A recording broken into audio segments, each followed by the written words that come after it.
Ladies and gentlemen, welcome to Advice with Mike. I'm your host, comedian Mike Murphy. Now, if you're new to the channel, please do me a favor and hit that subscribe button. This is the show where you guys send in your messiest, toxic, most out-of-pocket predicaments, and I attempt to break them down, giving my honest and unbiased feedback. Now, listen, I'm a comedian, not a therapist, so ain't no guarantee I'll be able to help fix your life. But I can provide laughter along the way and call it like I see it. So without any further ado, let's get into the episode.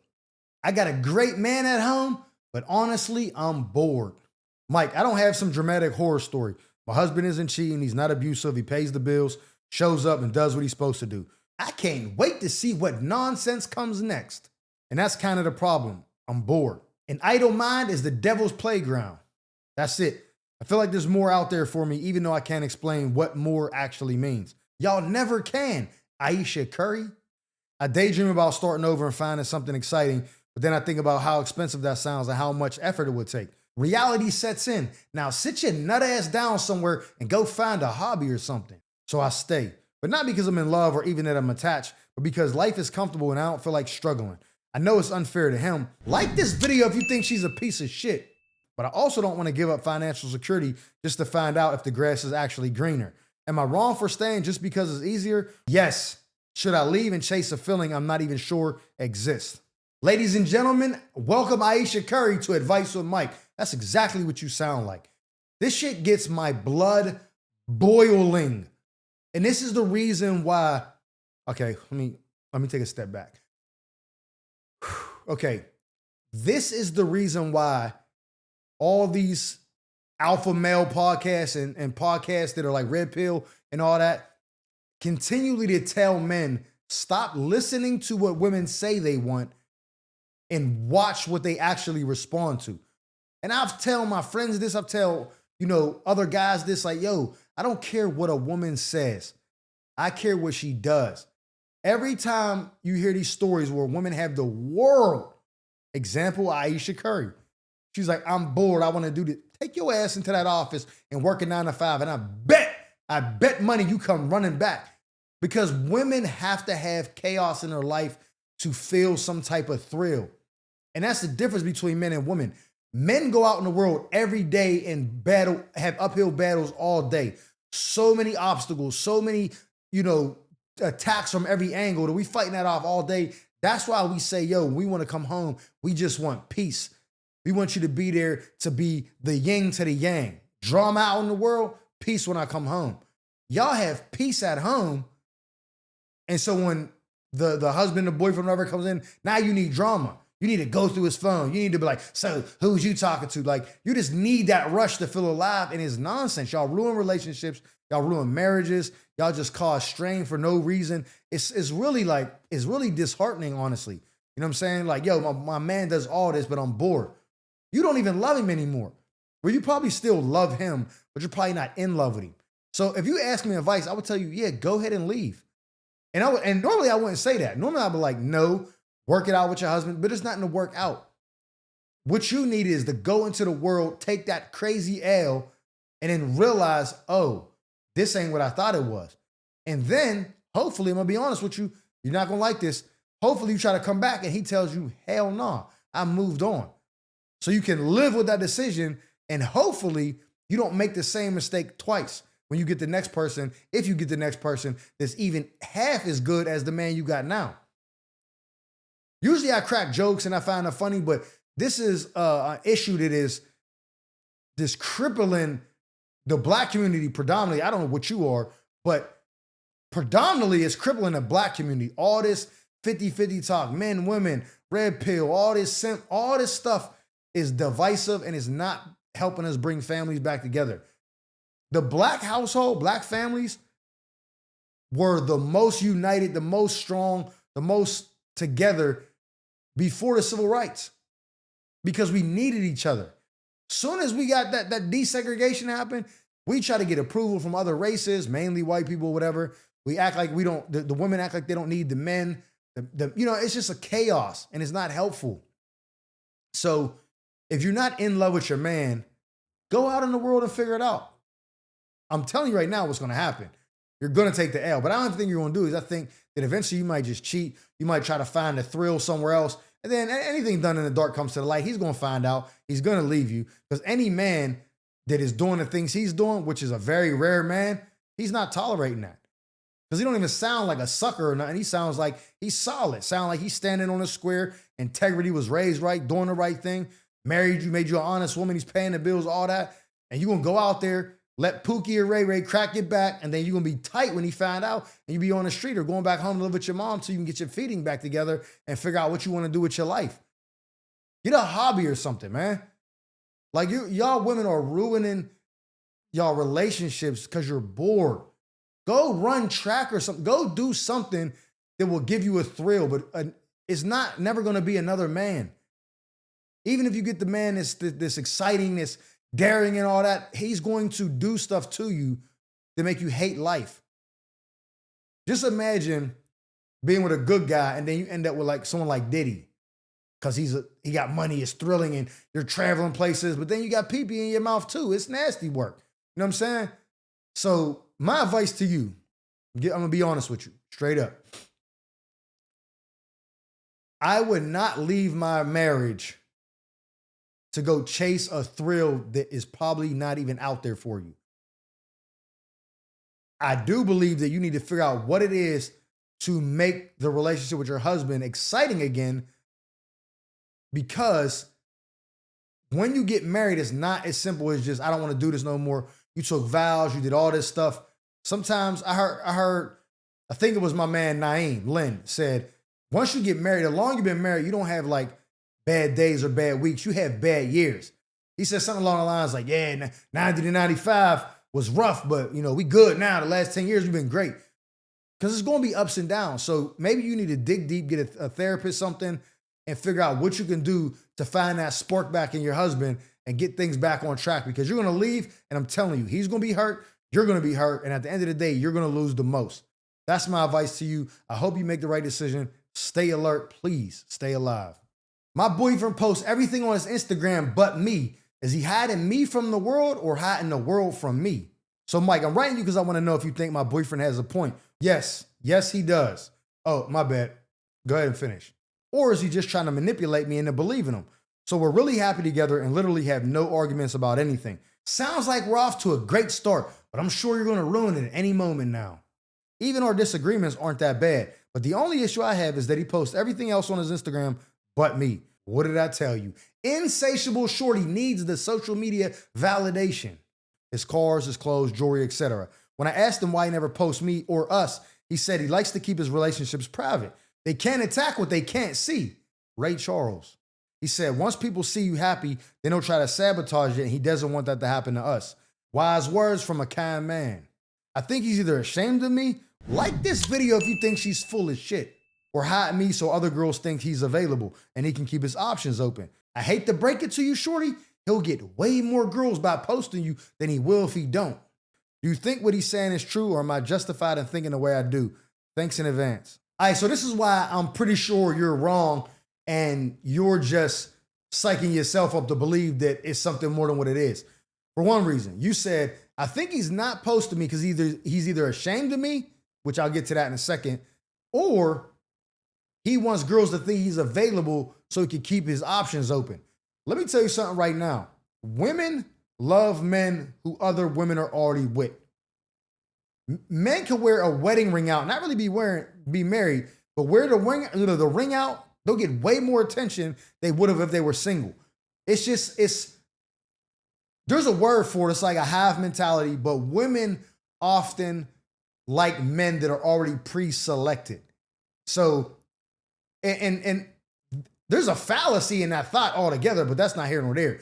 But the thought process behind it is that, if somebody else thinks he's good enough to be a husband, then he got to be good enough for me too. Like, someone wants to marry him, he must be the man. You know what I'm saying? Now, there's women who get beat in relationships, treat like dog crap. They're living off their women. A bunch of different scenarios. Just because a man is married don't mean he's a good dude. Let's stop right there. But for women, for some reason, when they see that ring or they see that he's already in a committed relationship, something about them says, I want that. Because women don't want men who other women don't want. Some women will try to deny it, say, no, that's not true. I want this. I want the low-key dude. I don't. Shut your ass up. That's why there's 5 dudes in VIP and 50 chicks around them, and they ain't even paying attention to the dudes walking around with the beer or the one shot they've been milking all night because they want the big baller cuss because that's who all the other ladies want. So him not posting you ain't increasing his odds to get a new joint. If anything, it's decreasing them. You know what I'm saying? So that's one. 2, I doubt he's ashamed of you. Matter of fact, what's your Instagram? Nah. For market research purposes. You know what I'm saying? I highly doubt he's ashamed of you. Him posting jewelry, cars, clothes, stuff like that, that's not the same as a relationship. That's not the same as posting your kid or something like that. I'm going to tell you something right now. I very seldomly post my daughter anymore, especially because she's almost 17 now. She's growing into a young lady. I used to post her when she was a baby, a little kid or whatever. But dudes on the internet are weird. Some dude talking crazy in my comments, I post his comment and was like, yo, if you don't delete this by tomorrow, I'm toasting you. You know what I'm saying? I go back. It's still up. I go to his page. He got a picture of my daughter on his page. Like, yeah, nobody's off limits. She could get it too. Hold on, bro. What you mean she could get it too? So right then and there, I said, yeah, yo, you playing with a lot of fire, fam. So now I'm very rarely posting her, and that's just my kid. He posts wifey up. Oh, yeah, you know she used to talk to, oh, that's, you know what I'm saying? Or the girl come around, you know, me and him used to talk, and now it's issues and all that. He just don't want the inconvenience or the headache. He'd rather keep his thing private, love you, say, y'all relationship is great. Y'all don't even argue. Why are you making a big deal about this? I'm telling you right now, your man seemed like he a low-key, doing pretty good for himself, all that. You like him, like, oh, he probably got shorties that want him. He probably with you, though. And I can tell you this right now. Again, let's go back to the not posting you. If he's the kind of dude you think he is or the kind of dude you really, really want, him posting you or not posting you is not going to stop him from getting outside buns. If he's getting outside buns, he's going to get it no matter what. So the fact that you know what I'm saying, he not posting you is not a red flag at all. And I highly doubt that he's ashamed of you. So I just think you're overreacting about it. I don't think you should mess up a good thing because guess what? Your girlfriends, your friend, your sister, your mom, somebody gonna get in your ear like, nah, tell him to post you. He posts everything else.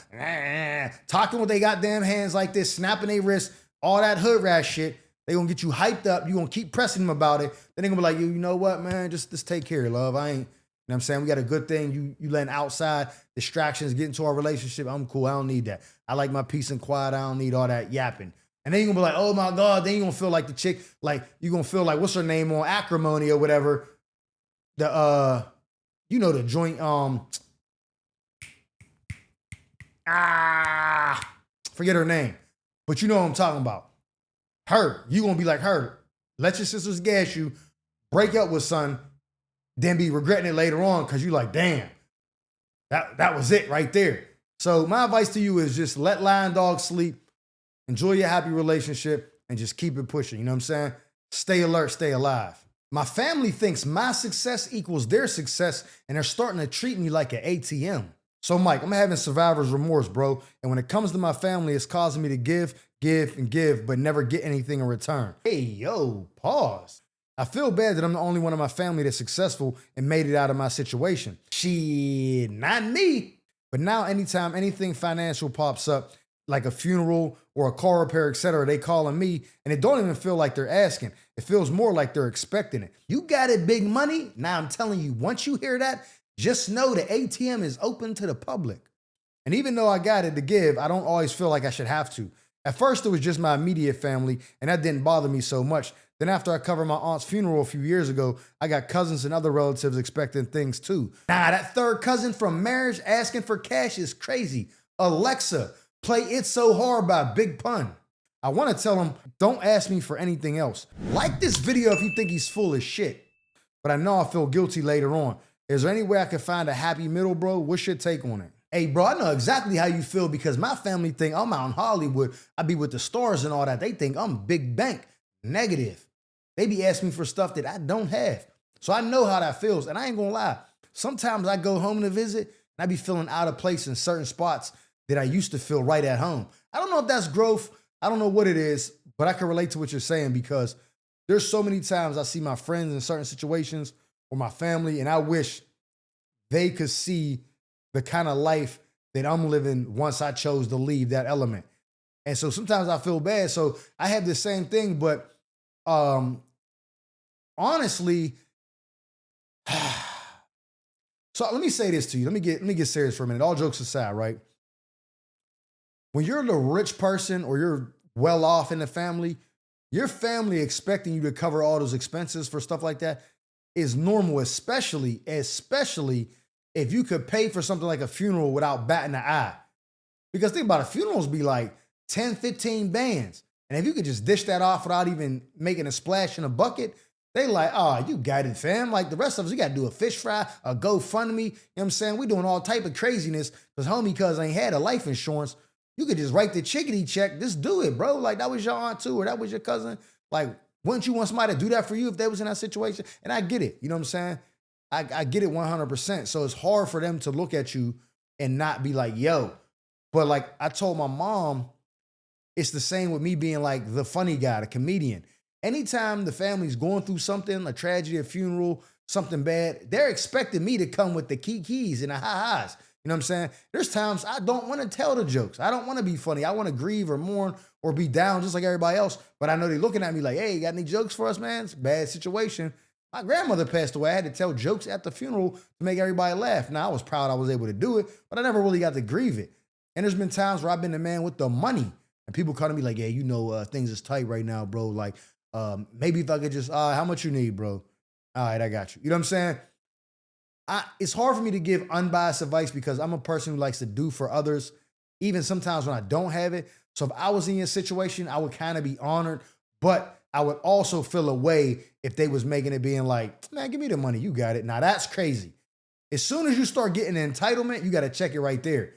But the immediate family or important stuff that you could change a person's trajectory or you could kind of save the day by doing something, I would do that. You know what I'm saying? Especially if you can. Because they, you know, it used to sound cliche like, oh, giving's better than receiving. But I'm gonna be honest, I always feel way better when I could do something for somebody opposed to when I get something. I don't even like getting gifts from people. It makes me uncomfortable.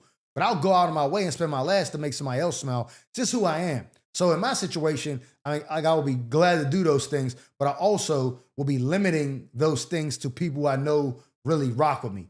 I be having cousins hit me up on Facebook Messenger. Yo, cuz, I know you out there killing it. Blah, blah, blah, long paragraph nonsense. You know what I'm saying? Gaslighting me. Think I could hold? Blocked. You're blocked, bro. You don't talk to me no other time. My grandma passed away. You ain't show up to the funeral. You're blocked. Don't call me asking for no money. You know what I'm saying? So once it get disrespectful like that, then you kind of got to be like, nah, I ain't with it. You know what I'm saying? That is definitely the advice I would give you for that. But it's an honor, man. You should be happy that you're able to do that. But yeah, man, just don't let people be entitled. That's what I would say to you. Stay alert, stay alive, my man. Ladies and gentlemen, that concludes this episode of Advice with Mike. I'm your host, comedian Mike Murphy. I hope you guys enjoyed me as much as I enjoyed you. And if so, please do me a favor and hit that subscribe button. Like this video. Matter of fact, how about you leave me a comment letting me know what advice you would have gave them? And who knows, maybe you got your own toxic tale to tell about a shady friend or an entanglement you need help untangling. If so, feel free to drop me a letter at the email provided below, and I'll make sure to read it in a future segment of Advice with Mike. Now, with that being said, our time together has come to an end. But just remember, stay alert, stay alive.